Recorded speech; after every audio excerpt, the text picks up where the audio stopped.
ఈ slot booking విధానాన్ని ప్రవేశపెట్టింది గతంలో కూడా పెట్టారు కానీ స్లాట్లో రావచ్చు మామూలుగా కూడా రావచ్చు అనేసరికి దాన్ని ఎక్కువ ఉపయోగం లేకుండా ఉండే. ముఖ్యంగా స్లాట్ విధానం ఏంటంటే పబ్లిక్ కన్వీనియంట్, ప్రజలకి ఏది బాగుంటుంది అనే ఉద్దేశంతో పెట్టినటువంటిది.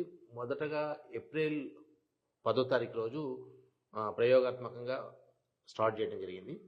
అప్పుడు స్లాట్ ద్వారా 10:30 నుంచి 5 గంటల వరకు ఒక్కొక్క సబ్ రిజిస్ట్రారు 48 స్లాట్లు అంటే 48 దస్తావేజులు రిజిస్ట్రేషన్ చేయొచ్చు అని చెప్పేసి పెట్టడం జరిగింది. 5 తర్వాత 6 వరకు ఒకవేళ ఎప్పుడైనా అర్జెన్సీ ఉంటే, ఇంకా ప్రయోగాత్మకంగా ఉంది కాబట్టి ఒక వాకిన్ అని ఒక 5 డాక్యుమెంట్ చేసేందుకు అవకాశం ఇచ్చారు.